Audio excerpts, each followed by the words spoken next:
For some of us, the decision to take a sabbatical or quit completely versus quiet quit is an easy one. So, this is where I got to. I've been burned out with my job for several years now.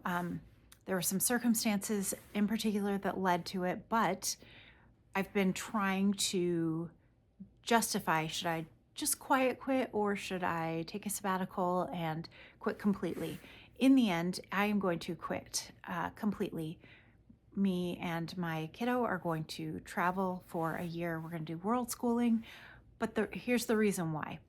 And I feel like this applies to a lot of people in their jobs. If you have a job where you feel personally compelled by the mission, whether that's teaching, whether that's nursing, a doctor, military, any type of thing where you feel personally invested in the mission of the organization, and you feel like your efforts really do make a contribution towards the mission overall, that makes it a little harder to quiet quit.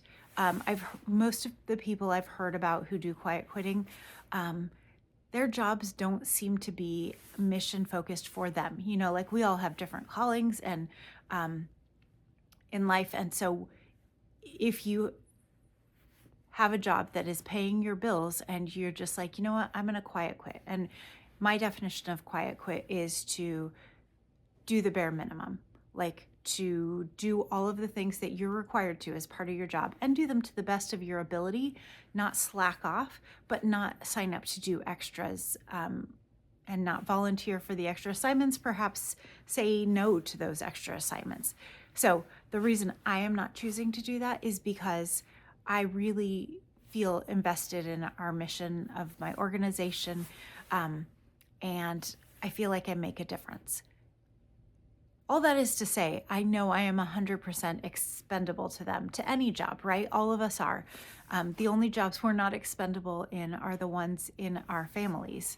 Like, if I quit tomorrow at my job, they would, have to scramble to fill my position because I feel like there are things that we're doing that are just in process, and if, they'd have to scramble. But within a couple weeks, they'd be just fine and move on and, would not even notice that I was gone. 10 years, who was that? Is like the question that people that work there would ask, right? I'm not going to get a plaque or a building named after me for my contributions, let's just say. But that's not the case within our families. Like, if I were to pass tomorrow, my daughters would feel that loss for the rest of their life. Oh, don't get teary about that. And I would feel that loss as well, because that's one of the great joys of my life, is being a mom. So the only jobs that we are truly indispensable from are the jobs within our families and our roles within those families. Everything else, we're replaceable. And knowing that, even though I feel this draw to be mission focused and this draw to be a part of the team and the work and everything, I don't feel like I can quiet quit.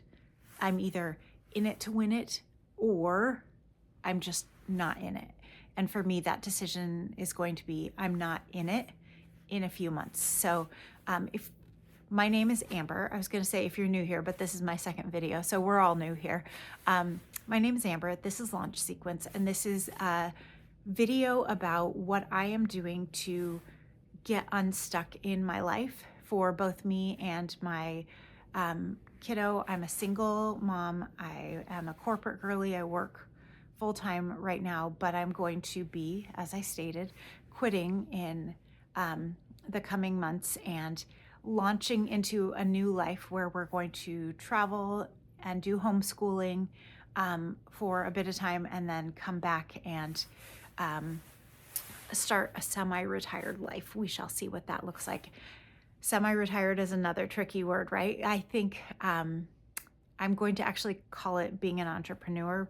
I have another side hustle business that I run and that I love. And so that is going to be my focus when I come back, aside from being a mom, a homeowner, all the things. I feel like those are both full-time jobs. So I'm going to, yeah, welcome to Launch Sequence.